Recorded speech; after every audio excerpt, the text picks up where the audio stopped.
എല്ലാ സമയത്തും ലോങ് ടേമിൽ ഒരു ഹൈബ്രിഡ് ഫണ്ട് 100% ഇക്വിറ്റിയിൽ ഇൻവെസ്റ്റ് ചെയ്യുന്ന ഫണ്ടിനെ ബീറ്റ് ചെയ്യുന്നില്ല. പക്ഷേ കഴിഞ്ഞ 10 വർഷവും 15 വർഷവും ഹൈബ്രിഡ് ഫണ്ട്സിന് 100% ഇക്വിറ്റി ഫണ്ടിനെ ബീറ്റ് ചെയ്യാൻ ഉള്ള കപ്പാസിറ്റി അല്ലെങ്കിൽ കാലിബർ ഉണ്ടായിട്ടുണ്ട്.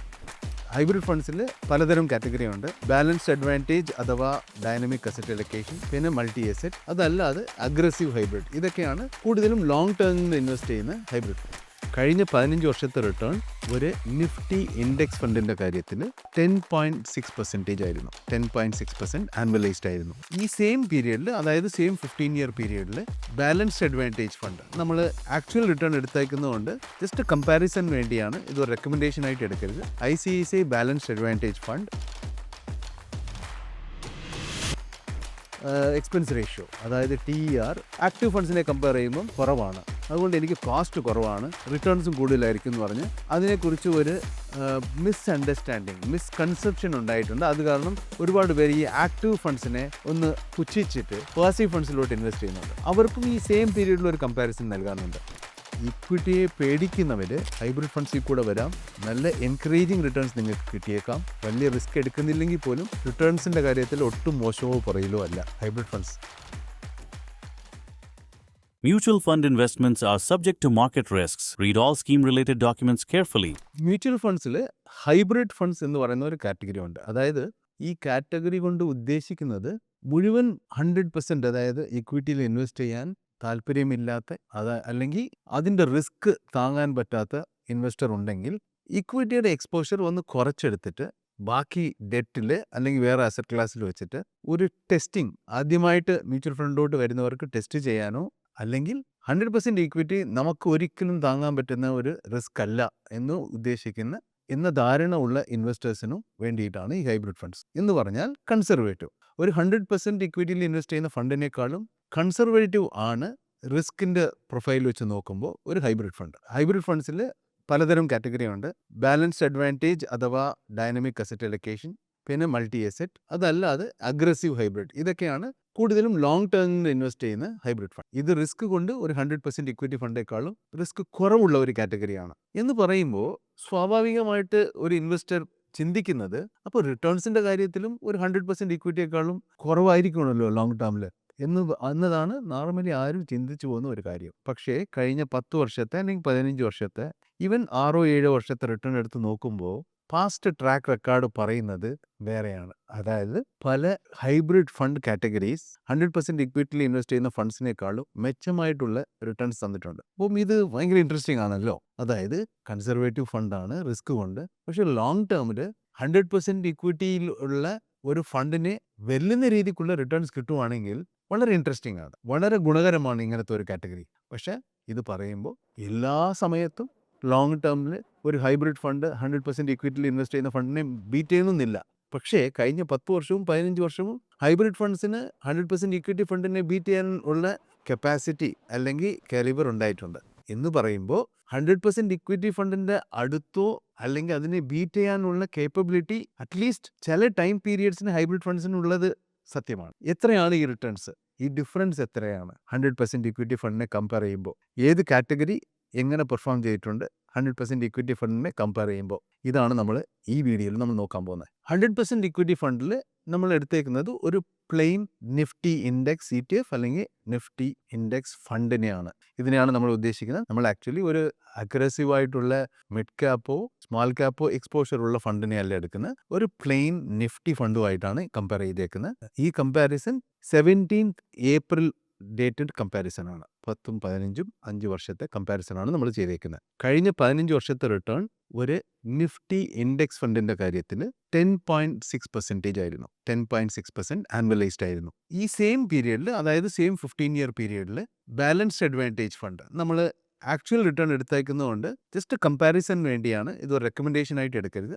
ICICI balanced advantage fund 12.01% return തന്നിട്ടുണ്ട് ആനുവലൈസ്ഡ്. ഇപ്പോൾ നമ്മൾ നിഫ്റ്റി ഇൻഡെക്സ് ഫണ്ട് 100% ഇക്വിറ്റിയിൽ ഇൻവെസ്റ്റ് ചെയ്യുന്നതാണ്. ബാലൻസ്ഡ് അഡ്വാൻറ്റേജ് ഫണ്ടിനെ സംബന്ധിച്ചിടത്തോളം നമ്മൾ ഈ പറയുന്ന ICICI balanced advantage fund average ആയിട്ട് 40-50% മാത്രമേ ലോങ് ടേമിന് ഹോൾഡ് ചെയ്യുന്ന സ്റ്റോക്സിൽ ഇൻവെസ്റ്റ് ചെയ്യത്തുള്ളൂ. ബാക്കി ഒരു 15-25% അവർ ആർബിട്രാജ് ഓപ്പർച്യൂണിറ്റീസിലും ഏതാണ്ട് 35% വരെ ഡെറ്റിലുമാണ് ഇൻവെസ്റ്റ് ചെയ്തേക്കുന്നത്. അതായത് ബോൺസിൽ, ഡെറ്റ് സെക്യൂരിറ്റീസിലാണ് ഇൻവെസ്റ്റ് ചെയ്യുന്നത്. വെറും 65%-ത്തിൽ വെറും 40-50% മാത്രം ലോങ് ടേം സ്റ്റോക്സിൽ ഇൻവെസ്റ്റ് ചെയ്തിട്ട് പോലും ഒരു ഇൻഡെക്സ് ഫണ്ടിനേക്കാളും ഏതാണ്ട് 1.5% റിട്ടേൺ ഒരു ബാലൻസ് അഡ്വാൻറ്റേജ് ഫണ്ട് ലോങ് ടേമിൽ കൊടുത്തിട്ടുണ്ട്. അതായത് 100% ഇക്വിറ്റിയെ കമ്പയർ ചെയ്യുമ്പോൾ ഇതിന് ഏതാണ്ട് 65% മൊത്തത്തിൽ ഇക്വിറ്റി സെക്യൂരിറ്റീസിലുള്ളൂ, ബാക്കി ഡെറ്റിലാണ്. എന്നിട്ട് പോലും 15 ഇയേഴ്സ് പീരീഡിൽ 1.5% എക്സസ് റിട്ടേൺ കൊടുത്തിട്ടുണ്ട് നിഫ്റ്റി റിട്ടേണിനെ കമ്പയർ ചെയ്യുമ്പോൾ ഈ ബാലൻസ് അഡ്വാൻറ്റേജ് ഫണ്ട്. എന്നാൽ ഇപ്പോൾ നമ്മൾ ഒരു അഗ്രസീവ് ഹൈബ്രിഡ് ഫണ്ടിൻ്റെ കമ്പാരിസൺ എടുത്ത് നോക്കാം, സെയിം നിഫ്റ്റിയുമായിട്ട്. നിഫ്റ്റി നമ്മൾ നേരത്തെ പറഞ്ഞ പോലെ 10.6% റിട്ടേൺ ആണ് 15 ഇയർ പീരീഡിൽ കൊടുത്തിട്ടുള്ളത്. അഗ്രസീവ് ഹൈബ്രിഡ് എന്ന് നമ്മൾ ഉദ്ദേശിക്കുമ്പോൾ ഒരു 70-80% വരെ അവർ ഇക്വിറ്റിയിൽ കംപ്ലീറ്റ്ലി ലോങ് ഓൺലി സ്റ്റോക്സിലാണ് ഇൻവെസ്റ്റ് ചെയ്യുന്നത്. ബാക്കി 20-30% അവർ ഡെറ്റിൽ ഇൻവെസ്റ്റ് ചെയ്യും. 100% ഇക്വിറ്റി അല്ല, 70-80% മാത്രമേ ഉള്ളൂ ഇക്വിറ്റി, ബാക്കി ഡെറ്റിലാണ്. ഈ കാറ്റഗറിയിൽപ്പെട്ട ICICI equity and debt fund 15 വർഷത്തിൽ 15.4% റിട്ടേൺ കൊടുത്തിട്ടുണ്ട്. നിഫ്റ്റിയുടെ റിട്ടേൺ 10.6 ആണ്. അഗ്രസീവ് ഹൈബ്രിഡ് ഫണ്ട് ശരിക്കും 100% ഇക്വിറ്റിയേക്കാളും കൺസർവേറ്റീവ് ആണ്. എന്നിട്ടും 15.4 ഓൾമോസ്റ്റ് 4.8% ആനുവലൈസ് ബേസിസിൽ എക്സെട്രാ റിട്ടേൺ ആണ്. 15 വർഷത്തെ ആനുവലൈസ് റിട്ടേണിൽ ഓൾമോസ്റ്റ് 4.8% എക്സ്ട്രാ റിട്ടേൺ കൊടുത്തിട്ടുണ്ട്. ഈ വീഡിയോയിൽ കൂടി വേറെ ഒരു സന്ദേശവും നൽകാനുണ്ട്. ഈ ഇൻഡെക്സ് ഫണ്ട്സ് എന്ന് പറയുന്ന കാറ്റഗറിക്ക് ഒരുപാട് ഫാൻസ് ഉണ്ടായിട്ടുണ്ട്. ഇതിനെക്കുറിച്ച് ഒരുപാട് പൊക്കി പറയുന്ന ഒരുപാട് ഇൻഫ്ലുവൻസസും അതിനെക്കുറിച്ച് എഴുതുന്ന ആത്തോഴ്സും ഒരുപാട് വന്നിട്ടുണ്ട്. അത് കാരണം ഇൻഡെക്സ് ഫണ്ട്സ് ആണ് ബെറ്റർ. ഇൻഡെക്സ് ഫണ്ട്സിൻ്റെ എക്സ്പെൻസ് റേഷ്യോ, അതായത് TER, ആക്റ്റീവ് ഫണ്ട്സിനെ കമ്പയർ ചെയ്യുമ്പം കുറവാണ്. അതുകൊണ്ട് എനിക്ക് കോസ്റ്റ് കുറവാണ്, റിട്ടേൺസും കൂടുതലായിരിക്കും എന്ന് പറഞ്ഞ് അതിനെക്കുറിച്ച് ഒരു മിസ്കൺസെപ്ഷൻ ഉണ്ടായിട്ടുണ്ട്. അത് കാരണം ഒരുപാട് പേര് ഈ ആക്റ്റീവ് ഫണ്ട്സിനെ ഒന്ന് പുച്ഛിച്ചിട്ട് പാസീവ് ഫണ്ട്സിലോട്ട് ഇൻവെസ്റ്റ് ചെയ്യുന്നുണ്ട്. അവർക്കും ഈ സെയിം പീരീഡിൽ ഒരു കമ്പാരിസൺ നൽകാനുണ്ട്. നിഫ്റ്റി ഇൻഡെക്സ് ഫണ്ട് 10.6% നൽകിയ ഈ 15 ഇയർ പീരീഡിൽ ICICIയുടെ active large cap fund, it's an actively manage fund, 100% ഇക്വിറ്റിയാണ്, 100% ലാർജ് ക്യാപ്പിലാണ് ഇൻവെസ്റ്റ് ചെയ്യുന്നത്. അറ്റ്ലീസ്റ്റ് റൂൾ അനുസരിച്ച് മിനിമം 80% എങ്കിലും ഇക്വിറ്റിയിലാണ് ഇൻവെസ്റ്റ് ചെയ്യുന്നത്. ഈ പർട്ടിക്കുലർ ഫണ്ട് സെയിം പീരീഡിൽ എന്ത് റിട്ടേൺ നൽകിയിട്ടുണ്ട്? 10.6 ഇൻഡെക്സ് നൽകിയപ്പോൾ. നിഫ്റ്റി ഇൻഡെക്സ് ഫണ്ട് 10.61% കൊടുത്ത അതേ സമയത്ത് ICICIയുടെ ആക്റ്റീവ് ലാർജ് ക്യാപ് ഫണ്ടായ ICICI large cap fund 13.1% return തന്നിട്ടുണ്ട്. അതായത് ഏതാണ്ട് 2.5% എക്സ്ട്രാ റിട്ടേൺ കൊടുത്തിട്ടുണ്ട്. ICICIയുടെ തന്നെ ലാർജ് ക്യാപ്പിൽ കൂടുതലും ഇൻവെസ്റ്റ് ചെയ്യുന്ന 80-100% ഇൻവെസ്റ്റ് ചെയ്യുന്ന active fund almost 2.5% return extra നൽകിയിട്ടുണ്ട്. സോ വെരി ക്ലിയർ ആണ്, ഇൻഡെക്സ് ഫണ്ട് ആണ് എപ്പോഴും ബെസ്റ്റ് പെർഫോമൻസ് ആയിരിക്കും എന്നുള്ളത് അറ്റ്ലീസ്റ്റ് ലോങ് ടേം പീരീഡിൽ സത്യമല്ല. ആക്റ്റീവ് ഫണ്ട്സ് അതേക്കാളും ബെറ്റർ ആയിട്ട് പെർഫോം ചെയ്യാനുള്ള സാധ്യത ഉണ്ട്. നമ്മൾ നേരത്തെ കണ്ടതുപോലെ ചിലപ്പോൾ ഹൈബ്രിഡ് ഫണ്ട്സ് പോലും 100% ഈക്വിറ്റി ഫണ്ട്സിനെ ബീറ്റ് ചെയ്തേക്കാം, പർട്ടിക്കുലർലി ഇൻഡെക്സ് ഫണ്ട്സിനെ. ഇപ്പോൾ ഇത് ലോങ് ടേം പീരീഡിൽ മാത്രമേ ഉള്ളൂ. കഴിഞ്ഞ 5 വർഷത്തെ റിട്ടേൺ ഒക്കെ എടുത്ത് നോക്കുവാണെങ്കിൽ ഹൈബ്രിഡ് ഫണ്ട്സ് എങ്ങനെയാണ് ഈ ഇൻഡെക്സ് ഫണ്ടിനെ കമ്പയർ ചെയ്യുമ്പോൾ പെർഫോം ചെയ്തേക്കുന്നത് അതും നമുക്ക് നോക്കിയേക്കാം. കഴിഞ്ഞ 5 ഇയർ റിട്ടേൺ നിഫ്റ്റി ഇൻഡെക്സ് ഫണ്ടിൽ കിട്ടിയേക്കുന്നത് ആനുവലൈസ്ഡ് റിട്ടേൺസ് ആണ് 11.52% ആണ്. സെയിം പീരീഡിൽ ICICIയുടെ ബാലൻസ്ഡ് അഡ്വാൻറ്റേജ് നമ്മൾ നേരത്തെ പറഞ്ഞ പോലെ 40-50% മാത്രമേ ഇക്വിറ്റിയിലുള്ളൂ. ഈ പർട്ടിക്കുലർ ഫണ്ട് 11.79% റിട്ടേൺ നൽകിയിട്ടുണ്ട്. ഇപ്പോൾ നമ്മൾ അഗ്രസീവ് ഹൈബ്രിഡ് ഫണ്ട് നേരത്തെ പറഞ്ഞ പോലെ 70-80% ഇക്വിറ്റി, ബാക്കി ഡെറ്റിൽ ഇൻവെസ്റ്റ് ചെയ്യുന്ന അഗ്രസീവ് ഹൈബ്രിഡ് ഫണ്ട് 5 ഇയർ പീരീഡിൽ എത്ര റിട്ടേൺസ് തന്നിട്ടുണ്ടെന്ന് നോക്കാം. ഒന്നുകൂടെ പറയുന്നു, 11.52% ആണ് Nifty index fund return 5 year annualised. ICICI equity and debt ഫണ്ടിൽ 18.79% ആയിരുന്നു. വ്യത്യാസം എത്ര? ഓൾമോസ്റ്റ് 7% കൂടുതലാണ്. 5 ഇയർ ആനുവലൈസ്ഡ് റിട്ടേൺ ആണ് ആവറേജ്, ഓൾമോസ്റ്റ് 7% കൂടുതലുണ്ട്. ഒന്നുകൂടെ പറയുകയാണ്, ഇതിൽ കൂടുതൽ നമ്മൾ പറയാൻ ഉദ്ദേശിക്കുന്നത് 2-3 കാര്യങ്ങളുണ്ട്. ഒരു 100% ഇക്വിറ്റി ഫണ്ട് ഒരു ഹൈബ്രിഡ് ഫണ്ടിനേക്കാളും അഗ്രസീവ് ആണെങ്കിൽ പോലും ഈ കൺസർവേറ്റീവ് ആയിട്ടുള്ള ഹൈബ്രിഡ് ഫണ്ട് കാറ്റഗറി പല ലോങ് ടേം പീരിയഡ്സിൽ പോലും 100% ഇക്വിറ്റി ഫണ്ടിനെ, പർട്ടിക്കുലർലി ഒരു ലാർജ് ക്യാപ് കാറ്റഗറിയെ ബീറ്റ് ചെയ്യാനുള്ള സ്കോപ്പ് ഉണ്ട്. ഇതൊരു mid cap and small cap fund ആണെങ്കിൽ ചിലപ്പോൾ സാധ്യതയില്ലായിരിക്കാം.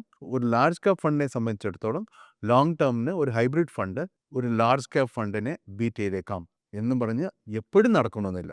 ഒന്നുകൂടെ ഇതിൽ നമ്മൾ ഇൻസിസ്റ്റ് ചെയ്യുന്ന കാര്യം, ലോങ് ടേം പീരീഡിൽ ഹൈബ്രിഡ് ഫണ്ട്സ് ലാർജ് ക്യാപ്പ് ഫണ്ട്സിനെ ബീറ്റ് ചെയ്യാനുള്ള സാധ്യത ഉള്ളത് കൊണ്ടും ഒരു കൺസർവേറ്റീവ് ഇൻവെസ്റ്റർ നല്ല പ്രതീക്ഷയോടെ തന്നെ ഒരു ഹൈബ്രിഡ് ഫണ്ട് ഇൻവെസ്റ്റ് ചെയ്യാം. ചിലപ്പോൾ വലിയ വ്യത്യാസം വന്നേക്കത്തില്ല നിങ്ങളുടെ ഒരു 100% ഇക്വിറ്റി അതേക്കാളും നിങ്ങൾ റിസ്ക് കുറവായിട്ടാണ് എടുക്കുന്നതെങ്കിൽ പോലും നിങ്ങളുടെ റിട്ടേൺസ് നല്ല മെച്ചപ്പെട്ട അത്യാവശ്യം വലിയ തരക്കേടില്ലാത്ത റിട്ടേൺസ് ആയിരിക്കും. ഇക്വിറ്റിയെ പേടിക്കുന്നവർ ഹൈബ്രിഡ് ഫണ്ട്സിൽ കൂടെ വരാം, നല്ല എൻകറേജിങ് റിട്ടേൺസ് നിങ്ങൾക്ക് കിട്ടിയേക്കാം.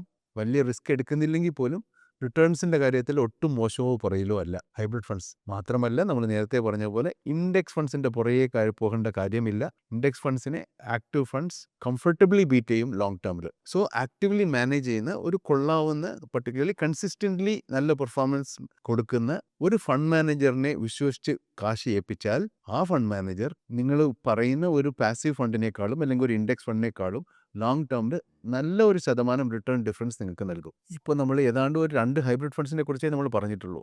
ഇനിയും 2-3 category of long term hybrid funds ഉണ്ട്. ഇപ്പോൾ നിങ്ങൾ ഇക്വിറ്റി ഫണ്ട്സിൽ ഇൻവെസ്റ്റ് ചെയ്യാനോ അല്ലെങ്കിൽ അതിനെക്കുറിച്ച് ചിന്തിക്കുന്ന SIPയിൽ ഇൻവെസ്റ്റ് ചെയ്യാൻ ഒരു തയ്യാറെടുപ്പിലിരിക്കുന്ന, അല്ലെങ്കിൽ ഇതിലൊക്കെ ഇൻവെസ്റ്റ് ചെയ്തിട്ട് പർട്ടിക്കുലർലി ഈ മാർക്കറ്റ് വീഴ്ചയ്ക്ക് ശേഷം എനിക്ക് സൂട്ടബിളായിട്ട് എൻ്റെ റിസ്ക് പ്രൊഫൈലിന് സൂട്ടബിളായിട്ടുള്ള ഒരു കാറ്റഗറിയിലാണോ ഇൻവെസ്റ്റ് ചെയ്തേക്കുന്നത്? ഇത്രയൊക്കെ ഇൻവെസ്റ്റ്മെൻറ്റ് താഴോട്ട് പോകുമെന്ന് ഞാൻ പ്രതീക്ഷിച്ചില്ലല്ലോ, ഒരിക്കലും വിചാരിച്ചില്ലല്ലോ. അങ്ങനെ ആകുമ്പോൾ ഞാനിപ്പോൾ ഈ പോർട്ട്ഫോളിയോ കൊണ്ട് എന്താ ചെയ്യേണ്ടത്? എൻ്റെ ഇക്വിറ്റിയും ഡെറ്റും എത്ര ആയിരിക്കണം? ഇതെല്ലാം ഇനി ഹൈബ്രിഡ് ഫണ്ട്സിലോട്ട് മാറ്റണോ? ഇതിന് there is no single answer. ഓരോ ഇൻവെസ്റ്ററിനും ഞങ്ങൾ തരുന്ന സജഷൻ വേറെ ആയിരിക്കും. വേറെ ആവണോ? അങ്ങനെ ഒരു കാറ്റഗറിയിൽ ഓഫ് ഇൻവെസ്റ്റർ ആണ് നിങ്ങളെങ്കിൽ നിങ്ങളുടെ ഒരു കൺഫ്യൂഷൻ സ്റ്റേജിലാണ് ഇരിക്കുന്നത്. ഇൻവെസ്റ്റ് ചെയ്തിട്ടുണ്ടെങ്കിലും ഇൻവെസ്റ്റ് ചെയ്യാൻ പോവുകയാണെങ്കിലും ഞങ്ങളെ ബന്ധപ്പെടുക. താഴെ കൊടുത്തേക്കുന്ന നമ്പേഴ്സിൽ നിങ്ങൾ ഞങ്ങളെ വിളിക്കുവാണെങ്കിൽ നിങ്ങൾക്ക് കസ്റ്റമൈസ്ഡ് ആയിട്ട്, നിങ്ങൾക്ക് സൂട്ടബിളായിട്ട്, നിങ്ങളെന്ന ഇൻഡിവിജ്വലിന് കറക്റ്റായിട്ട് നിങ്ങളുടെ റിസ്ക് പ്രൊഫൈലിന്, നിങ്ങളുടെ ഫിനാൻഷ്യൽ ഗോൾസിന്, നിങ്ങളുടെ ഓരോ ഫിനാൻഷ്യൽ ആവശ്യങ്ങൾക്കും അനുസരിച്ച് അതിനെ മീറ്റ് ചെയ്യുന്ന കാറ്റഗറി ഓഫ് ഫണ്ട്സ്, അല്ലെങ്കിൽ നിങ്ങളുടെ പോർട്ട്ഫോളിയോയുടെ സ്ട്രക്ചർ എങ്ങനെ ആയിരിക്കണം എന്നുള്ള സകല അഡ്വൈസും. Mutual fund investments are subject to market risks. Read all scheme related documents carefully.